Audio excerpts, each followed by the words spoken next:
Close your eyes for a moment and listen. Beyond the walls of your room, beyond the hum of the city or the rustle of the suburban trees, there's a different kind of sound. It is the rhythmic, heavy pulse of the North Atlantic, the cold, dark water of the Svalbard archipelago.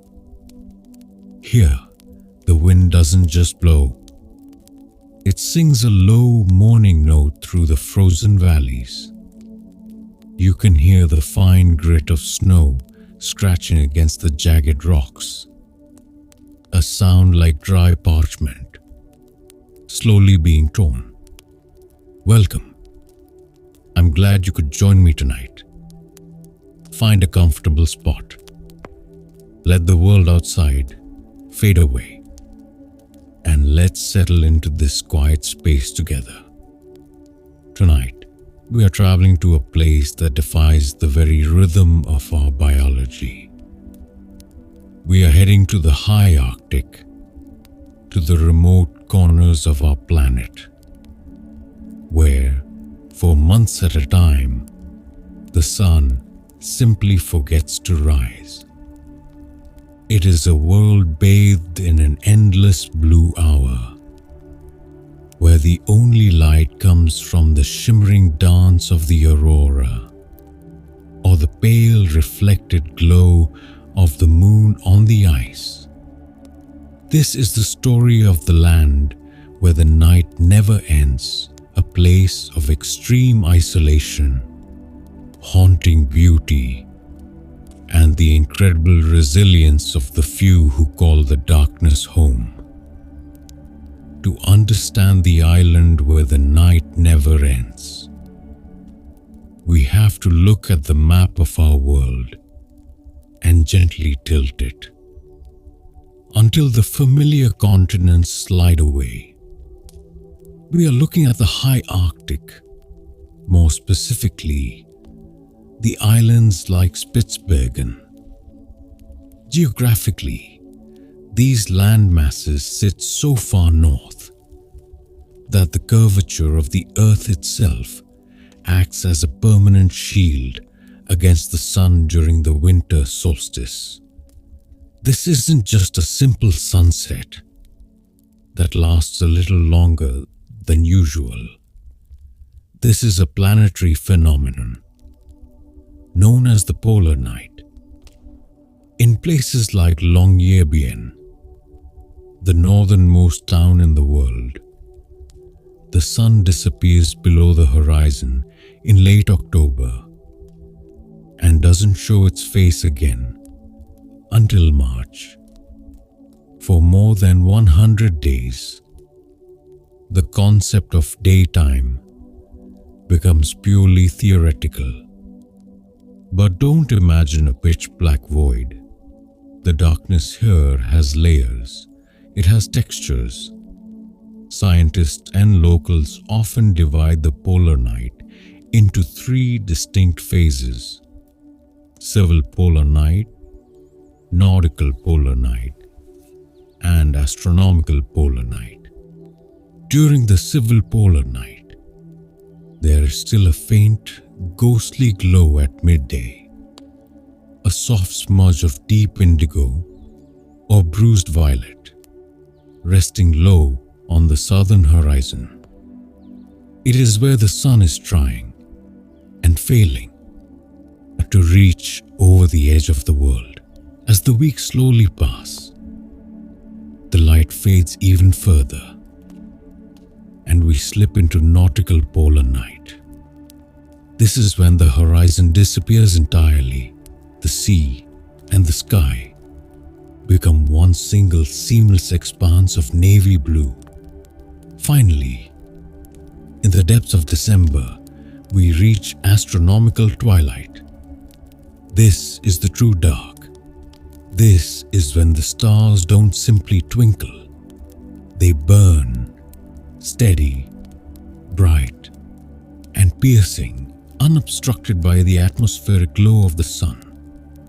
The terrain of the island itself is a masterclass in stark minimalism.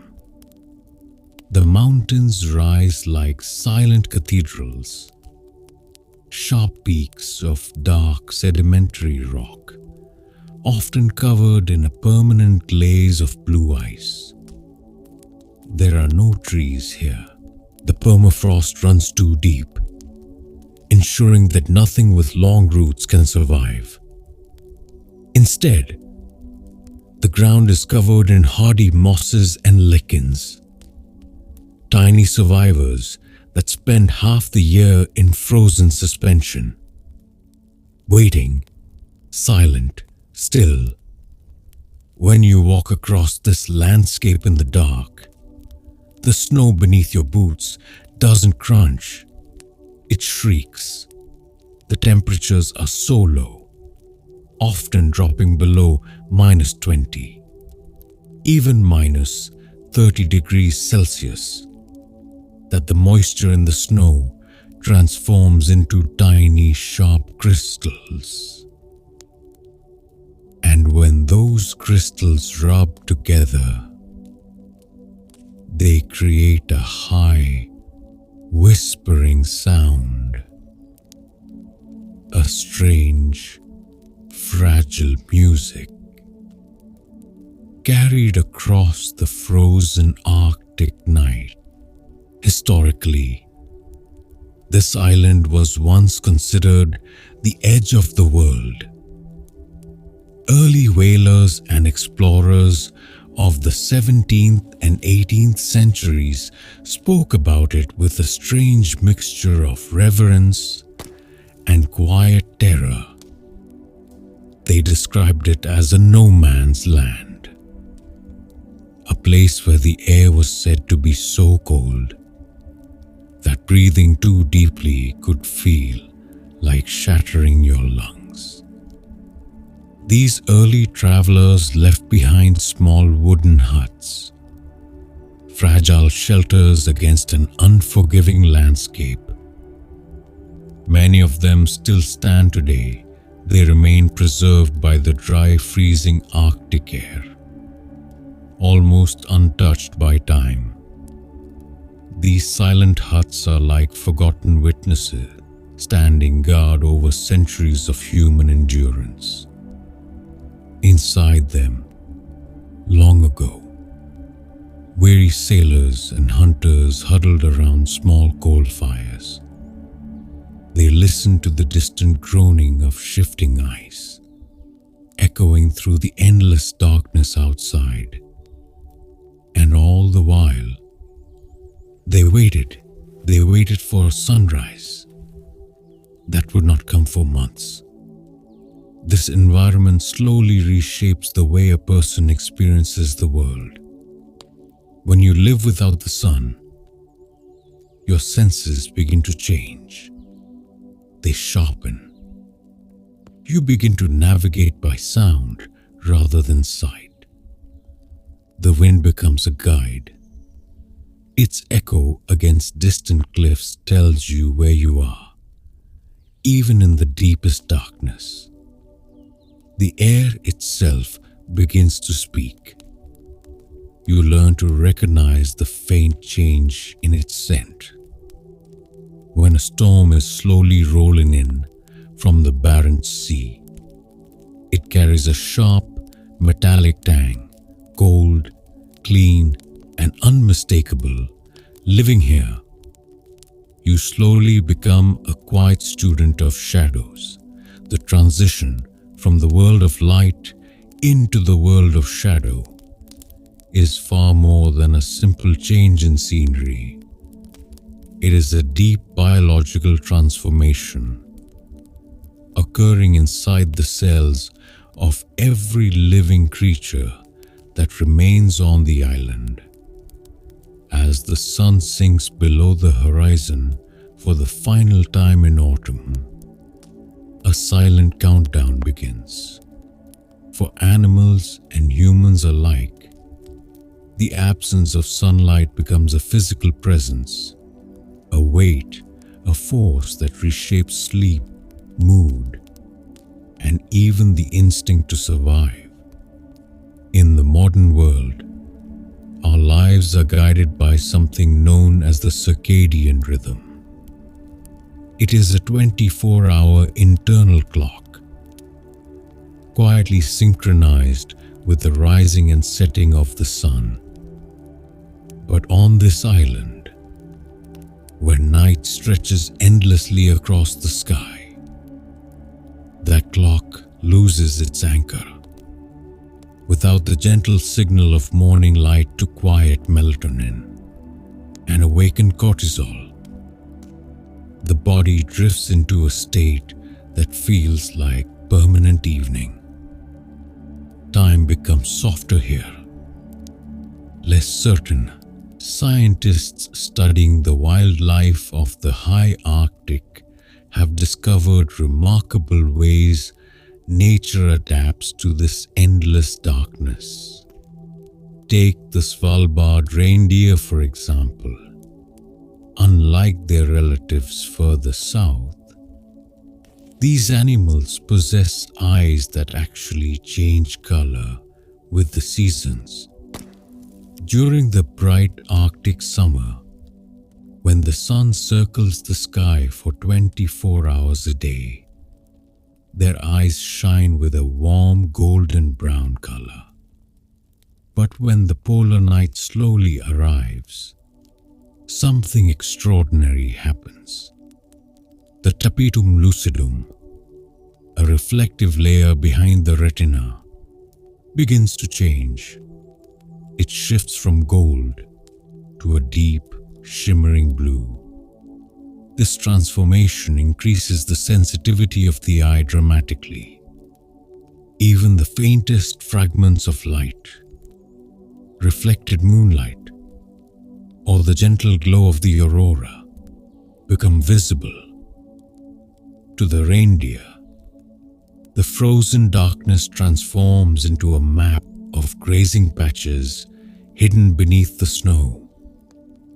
For the polar bear, the darkness becomes something entirely different. It becomes a cloak, a perfect disguise. While much of the world sleeps, the bear moves silently across the frozen sea ice, heavy yet graceful.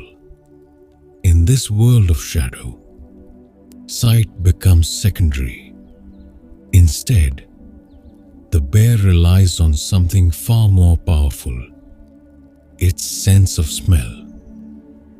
A polar bear can detect the breathing hole of a seal beneath nearly 3 feet of ice and snow from more than a mile away. In this frozen kingdom, scent and sound are the true currencies of survival. For the humans living in the northernmost settlements, the effects of endless night become more complicated. There is even a psychological condition known as polar night syndrome. It begins subtly, a deep lethargy, a strange heaviness, as if the limbs themselves have absorbed the cold weight of the Arctic Sea. Without sunlight, the brain struggles to regulate serotonin, the chemical responsible for emotional balance and well-being. Days blend into nights, and nights into deeper silence. Yet something remarkable happens among those who stay long enough. While newcomers often struggle with seasonal depression, long-time residents describe a completely different experience. They speak of the polar night with surprising affection. They call it koselig, a Norwegian word describing a deep sense of warmth, comfort, and shared intimacy. It is a feeling that only emerges in the harshest conditions. When the world outside becomes a frozen void, the world inside begins to glow. The streets of the small settlements shine beneath soft pools of warm street light. Amber light stretches across the snow, casting long, quiet shadows. Inside the homes, candles burn gently in nearly every window, not just for light, but as a signal, a quiet message to the neighbors across the tundra, a way of saying, I am here. In the deep Arctic night, the absence of sunlight slowly binds the community together. People gather in small cafes, in community halls, drawn toward one another by the simple comfort of shared presence. And in the endless darkness of the high Arctic, the warmest light of all comes from human connection. However, there is another phenomenon we must understand. Researchers who spend long winters in remote polar stations often describe something known as the winter over effect. After 60, sometimes 70 days without the sun, the human mind can begin to drift. For some people, sleep becomes unpredictable. Others experience what researchers call the big eye, a strange state of hypervigilance, where the brain, confused by the absence of day and night, refuses to rest. You might find yourself awake at 3 o'clock in the morning, wide awake, standing by a window, watching the silent sky, the aurora drifting slowly overhead. In that moment, you may feel an unusual connection to the cosmos, a quiet, electric awareness of the universe that rarely appears in the crowded rhythm of the city. One of the most profound psychological experiences of the endless night is the silence. In most places on Earth, silence never truly exists. There are always leaves rustling, water flowing, insects humming, but here, there are no forests, no rivers moving freely beneath the frozen ground, no insects. The silence becomes absolute. It is not merely the absence of sound, it feels almost physical, as if it gently rests on your shoulders. In this silence, thoughts begin to grow louder. Internal reflections, once hidden beneath the noise of daily life, slowly rise to the surface. On this island, there is nowhere to hide from your own mind. Perhaps that is why so many who travel here are artists, writers, or thinkers. The darkness becomes something like a vast sensory chamber, a place where the distractions of civilization disappear, and what remains is the quiet landscape of one's own thoughts, sometimes peaceful, sometimes uncomfortable, but always honest. Historically, this psychological isolation gave rise to something known as trapper's madness. In the 19th century, fur trappers often lived alone in tiny wooden huts, surrounded by nothing but snow and darkness. Months could pass without seeing another human being. In such isolation, the mind began to search desperately for stimulation. Some trappers reported hearing voices carried by the wind. Others claimed to see shapes moving slowly through drifting snow. Today, we understand this differently. Modern science recognizes these experiences as the brain's attempt to create activity. Where none exists, the mind fills silence with imagination. In modern research stations, people counter these effects with artificial light therapy, regular schedules, and constant communication. But even with these tools, the psychological power of the Arctic night remains. Beyond the mind, the human body faces another challenge, a very real physical absence. Sunlight. Humans naturally produce vitamin D when sunlight touches the skin. But on this island, that process becomes impossible for nearly 1/3 of the year. Historically thus, this led to serious health problems among early explorers. Scurvy, weak bones, chronic fatigue. Many expeditions suffered greatly because of this hidden deficiency. Today, residents have learned how to adapt. Their diets contain large amounts of fish oil and fortified foods rich in essential nutrients. Even so, the absence of sunlight still influences the body. It subtly changes the way minerals move through the bones. The people who live here develop a certain strength, a quiet endurance. They move with patience. They breathe slowly, deeply, conserving warmth and energy.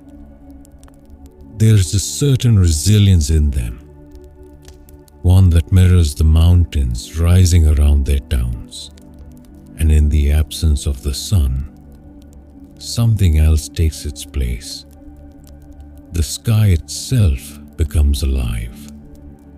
On the island where the night never ends, the heavens become a vast theater of light.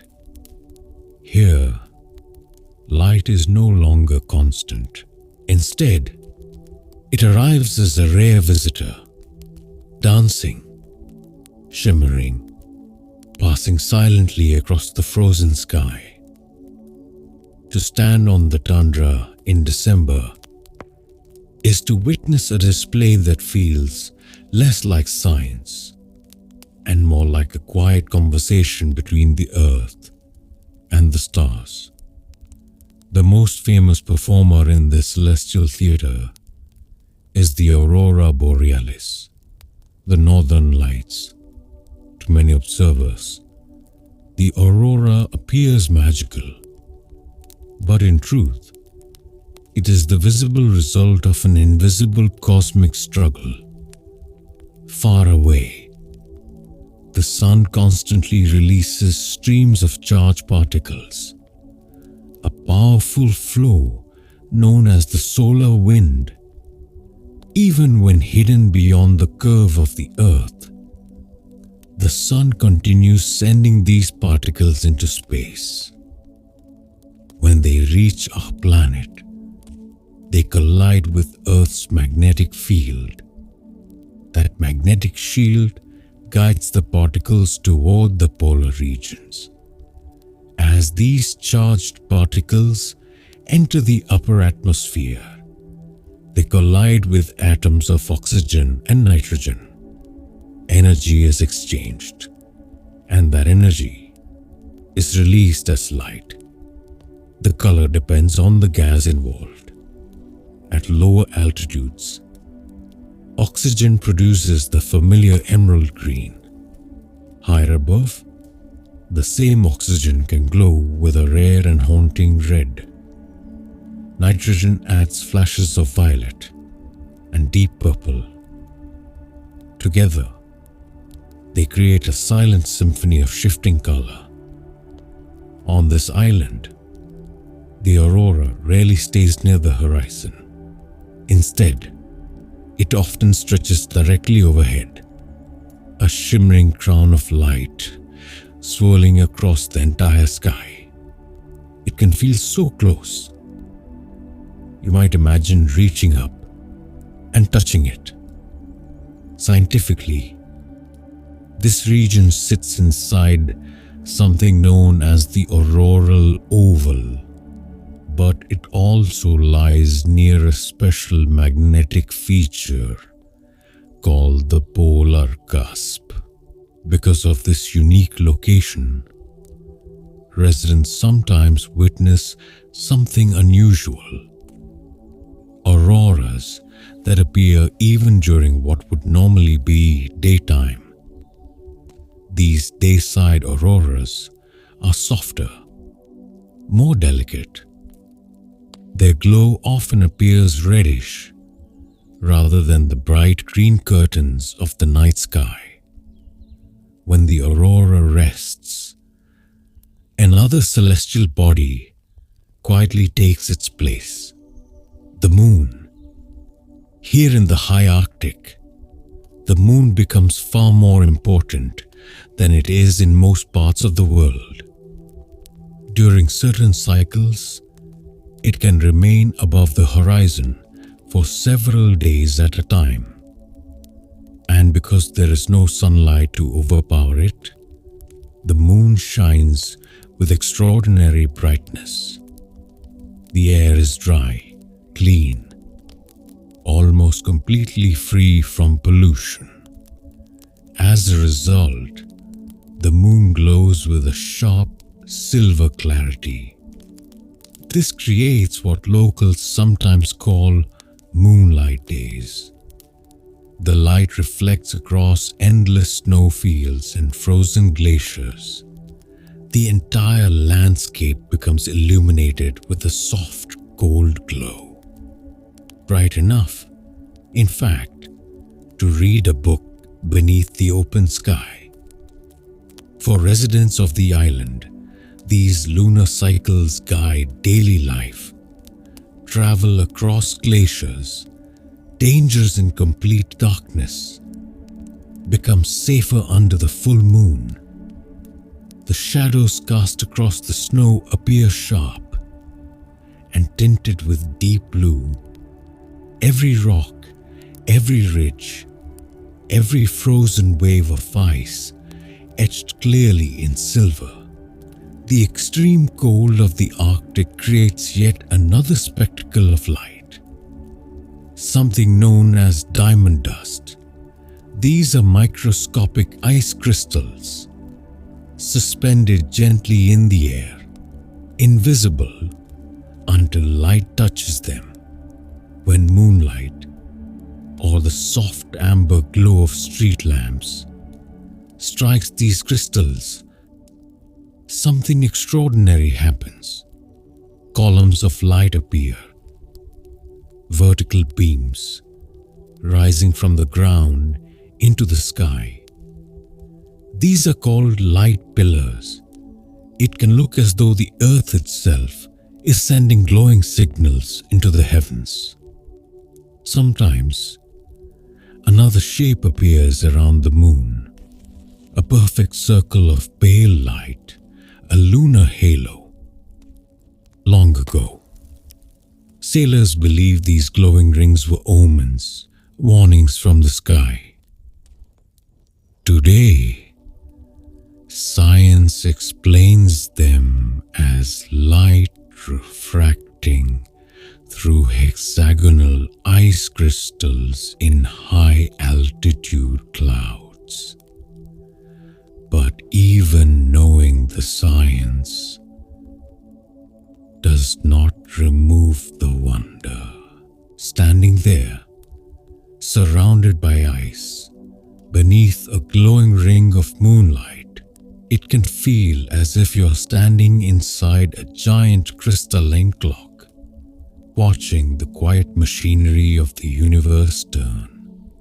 Slowly, silently, long before satellites, telescopes, and spectrometers, the people of the North had their own explanations for these lights. The indigenous peoples of the Arctic and the early Norse settlers believed the aurora carried deep spiritual meaning. To them, the glowing sky was not merely a natural event. It was a message, a whisper from the spirits of the world above. In some traditions, the lights were believed to be the spirits of ancestors, gently playing across the sky. A quiet game in the heavens. There was a common superstition that one should never whistle at the northern lights, because if you did, they might hear you, and in response, they might drift closer, lower, until they swept down from the sky and carried you away. In other cultures, the meaning shifted. The rare red auroras, glowing softly above the horizon, were seen as warnings, signs of conflict or great change, waiting just beyond the edge of time. Psychologically, these stories served a quiet and important purpose. They gave shape to something vast and overwhelming.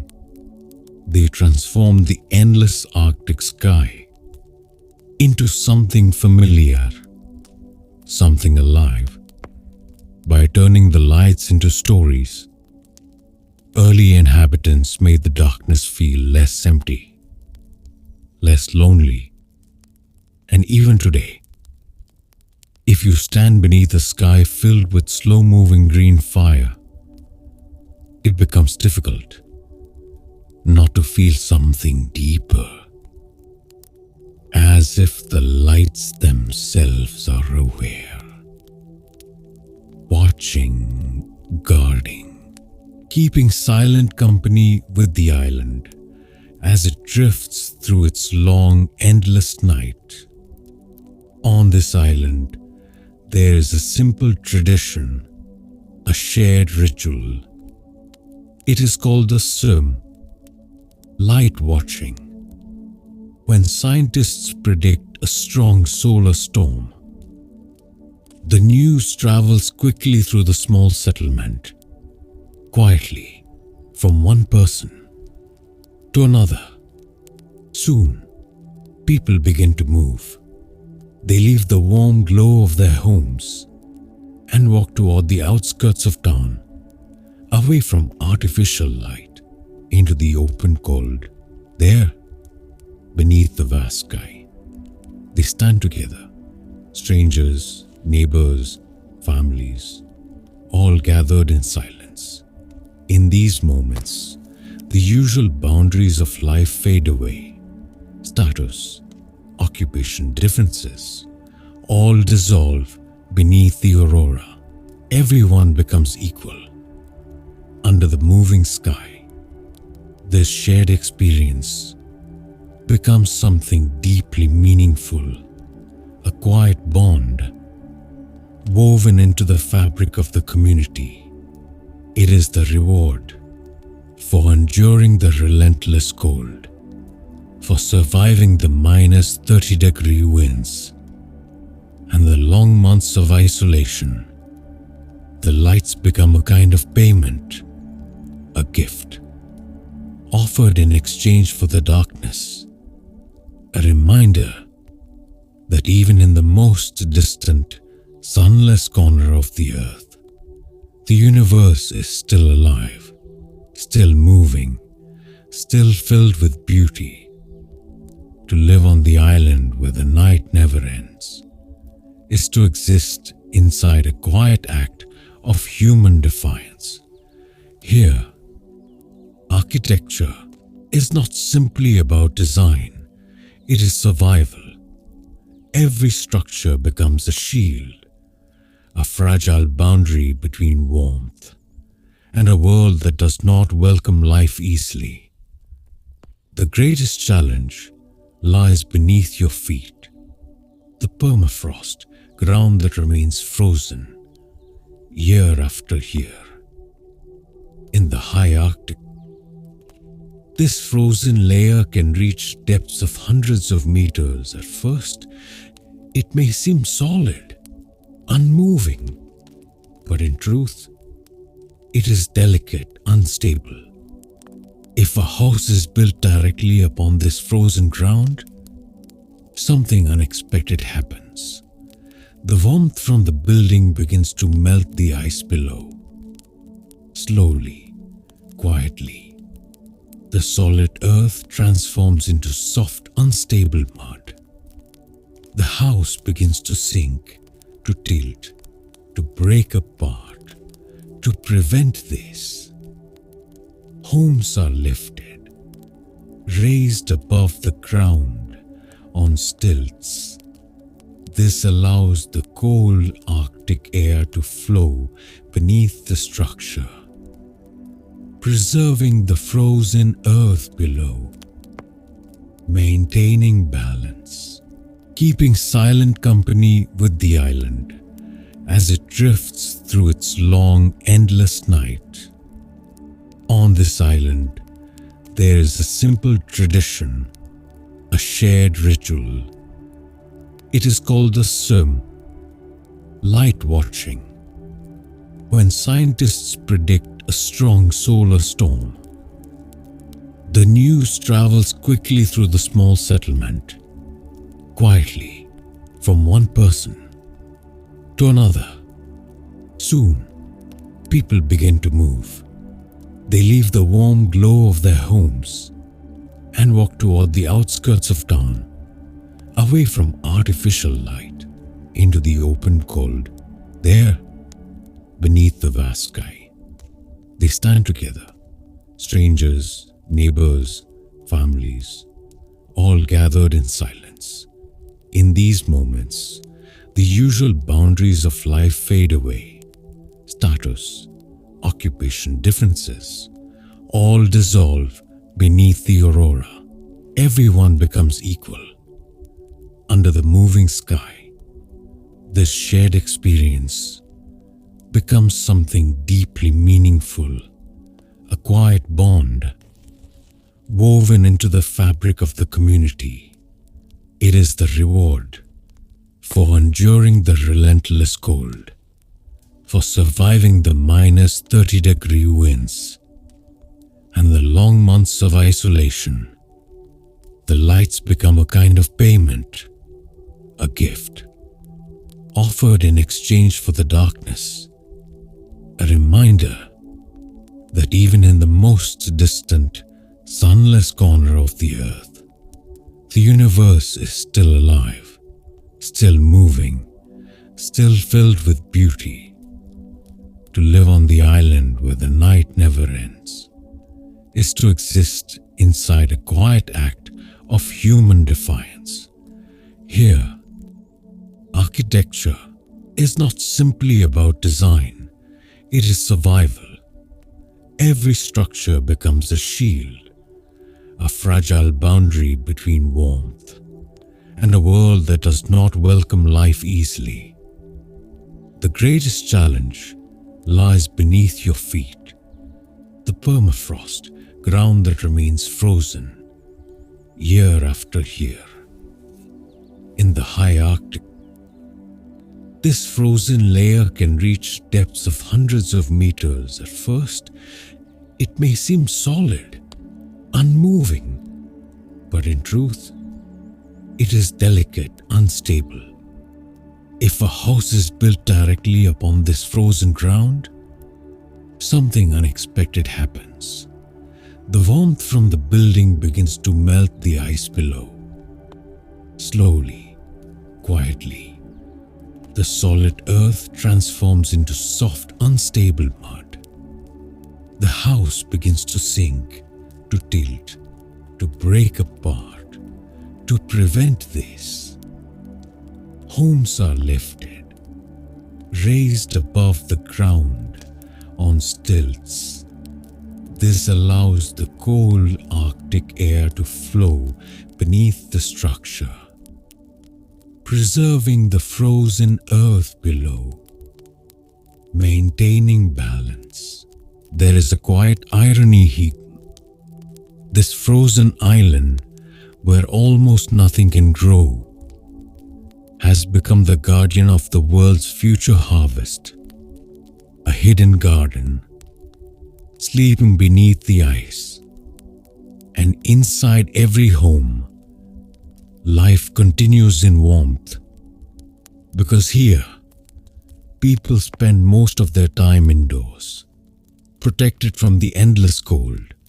The interiors follow a simple philosophy: softness, warmth, comfort. Rooms are designed with low ceilings to hold in heat. Lighting is gentle, never harsh. Instead of bright overhead lights, small lamps glow softly in corners. Candles flicker in quiet spaces. Warm tones fill the room. Windows are thick, layered, built to hold warmth inside, yet still wide enough to capture the faint glow of the outside world, the soft blue light of the Arctic night. In this place, a house is more than shelter.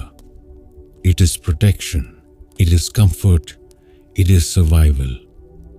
In the high Arctic, your home is not just where you live, it is where life continues quietly, warmly, safely. While the endless night drifts on outside, in a land where the sun refuses to shine, the usual engines of human survival begin to fade away. Agriculture, solar energy, open air industry all become impossible to survive here. The island has turned inward and outward, deep into the earth beneath it and far into the silent reaches of space above. The economy of this dark world rests on three quiet pillars. Ancient coal, formed millions of years ago. Invisible streams of satellite data drifting through the sky, and a growing human curiosity known as dark tourism. For more than a century, coal was the reason people came here. The frozen ground beneath the island hides an ancient secret. Long ago, this land was not cold at all. It rested near the equator, covered in warm Hatchoas tropical swamps. Over millions of years, the earth slowly shifted. Continents drifted, and that lush vegetation was buried, compressed, transformed into thick veins of coal locked beneath the Arctic ice. Mining here is not like mining anywhere else. It is quiet, confined, and unforgiving. Because the ground is frozen, the mines are unusually dry. Water remains trapped in ice.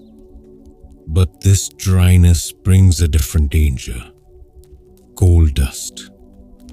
Without moisture to settle it, the dust lingers in the air, fine, invisible, and highly combustible. In the past, these mines were more than workplaces, they were the center of life. Entire communities formed around them. Small towns, built in the shadow of the shafts. Time here was not measured by sunrise or sunset, but by the sound of a whistle, the signal of a shift change. Today, the role of coal is slowly fading. The world is changing, and the island is changing with it. Mining is being reduced in favor of preserving the fragile Arctic environment. Yet the structures it created still remain. The docks, the power systems, the resilience of the people. They form the quiet foundation of everything that exists today, while the earth below holds the past. The sky above holds something else, the future. Because of its position near the North Pole, this island has become one of the most important communication points on Earth. Satellites that orbit the planet pass overhead again and again, sometimes as many as 14 times each day. In most places, these satellites are only visible for a brief moment, but here they can be seen every time they pass. This has led to the creation of vast satellite stations, like Svalbard Satellite Station, clusters of white domes, resting quietly on dark mountain ridges. They resemble something otherworldly, like silent spacecraft, waiting beneath the Arctic sky. Inside these domes, data flows constantly, invisible streams of information, climate records, navigation signals, global communications, while the people below walk through darkness. The machines above are always awake, listening, collecting, transmitting. In a way, the darkness itself becomes an advantage. There is little interference. The sky is clear, unobstructed. The island becomes a gateway between Earth and space. And now, a third way of survival has begun to grow. A quieter, more human one. People come here, not despite the darkness, but because of it. This is known as dark tourism, a search for something rare, something profound. Visitors arrive in the deep winter, seeking the soft blue glow of the polar night, the silence, the isolation, the feeling of standing at the edge of the world. Experiences here are not ordinary. They are carefully shaped to match the environment. A meal prepared in a remote cabin, miles away from civilization, while the aurora moves slowly overhead. A journey across the frozen tundra, guided only by sled dogs, their breath rising softly in the cold air, the snow glowing faintly beneath the night sky. A quiet visit to the entrance of the Svalbard Global Seed Vault, standing before a structure that holds the future of life on Earth. These experiences reshape the identity of the island. Where once there were miners, now there are scientists, chefs, guides, observers of ice and sky. But this new economy is fragile, because the very isolation that makes the island beautiful is also its greatest challenge.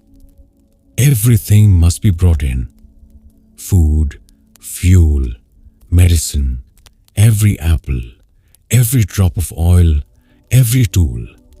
Nothing is easily replaced, nothing is wasted. Here, waste is not an option. It is a luxury that does not exist. This has created a quiet culture of efficiency, of care, of self-reliance. In the past, if something broke, it was repaired, not replaced, crafted again, by hand, in small workshops. Even today, that spirit remains in the high cost of living, in the careful use of resources, in the understanding that survival depends on balance. The economy here is not about endless growth.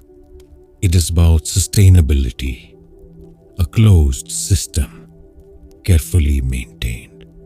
In many ways, it is a preview, a small reflection of how humanity might one day live on the moon or on Mars, a life built within limits, surrounded by darkness, yet still enduring.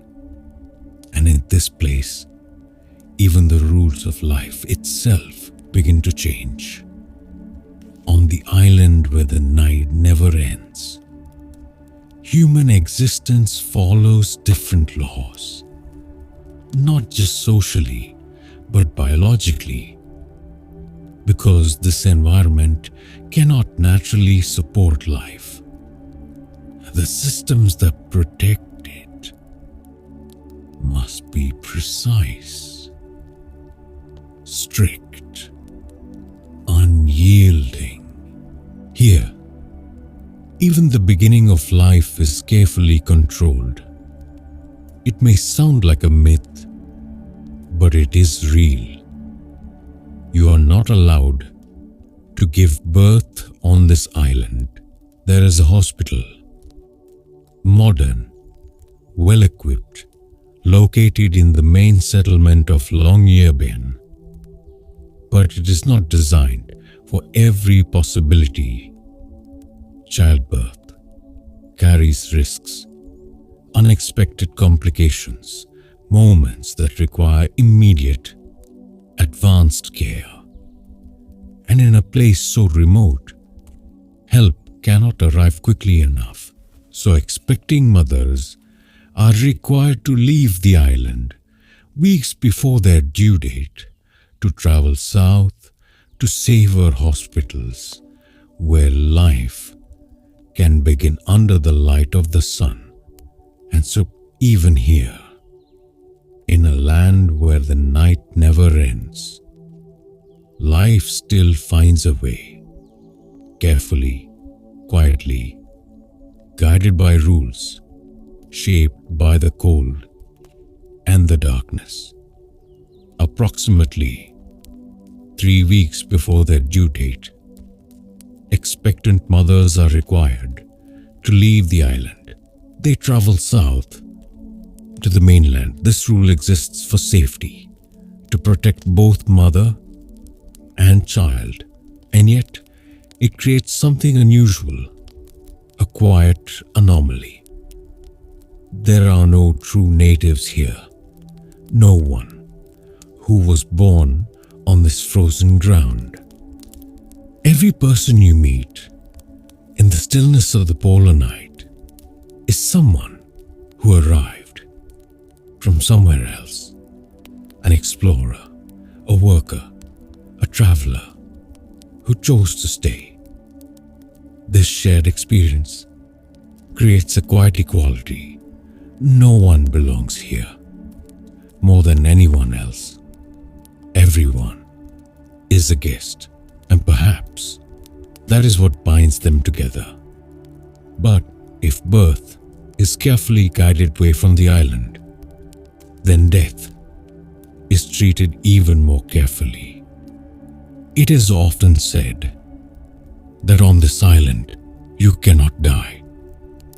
It sounds like a myth, a story shaped by the cold, but there is truth within it. Long ago, scientists made a chilling discovery. Bodies buried in the frozen ground were not decomposing. The permafrost preserved them perfectly. In 1918, victims of the Spanish flu pandemic were buried here. Decades later, traces of the virus still remained within their tissues. The earth had become a freezer, holding time still to prevent the risk of ancient diseases returning and to manage the limited frozen ground. A law was quietly established. If a person becomes seriously ill or approaches the end of life, they are transported away from the island, back to the mainland. If death occurs suddenly, the body is returned to their home country. And so, the island becomes something unusual, a place that exists only in the present, a community of the living, of movement, of activity, where the natural cycle of life and death feels suspended, frozen, like the ground beneath it. The foundation of this unique society rests on an agreement made long ago, the Svalbard Treaty, signed in the early 20th century. It quietly shaped everything that followed. While the islands belong to Norway, the treaty allows people from many nations to live and work here freely. No visa, no barriers. And so, in the heart of the Arctic night, a rare kind of community forms.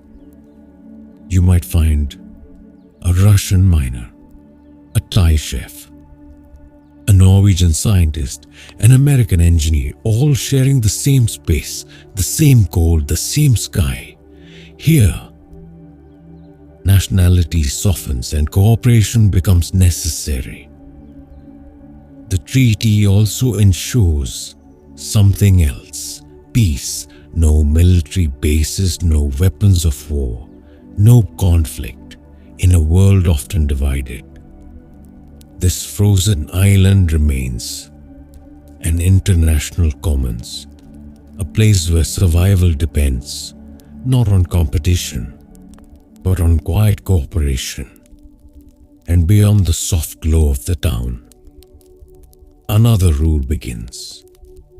A deeper law, older than any treaty, the law of the bear. Here, polar bears outnumber humans, and in the darkness, they are almost invisible, silent, patient. Because of this, anyone leaving the settlement must carry protection, a rifle, a flare gun. But even here, balance is preserved. You may only use a weapon as a last resort, only when life is truly at risk. Every incident is investigated carefully, with the same seriousness as any human loss. Because in truth, the bears are not visitors here. They are the rightful inhabitants. And humans are simply passing through, guests in a kingdom of ice. And now, as our journey slowly comes to an end, we begin to understand something deeper. The darkness of this island is not empty. It is a mirror. It reflects something within us. Our ability to adapt, to survive, to create meaning, even in the most extreme conditions. From the quiet resilience of the reindeer to the silent work of satellites above, every life here tells the same story. That life does not merely endure the darkness, it learns to live within it. The long Arctic night reminds us of something simple. Light is not only what shines above us, it is something we carry within, built from connection, from curiosity, from the stories we tell, while we wait for the sun to return. And now, before we drift away, take a moment and ask yourself, what part of this frozen world surprised you the most? Could you live in a place where you could not be born? and could not remain after death. If this journey brought even a small spark of wonder, you can share your thoughts below. And if you wish to continue exploring places like this, you know where to find the next door. For now, let the silence return. Let the cold winds fade into the distance. And as the Arctic night stretches on, remember, even in the deepest darkness, there's always a quiet light waiting within you. Good night and stay curious.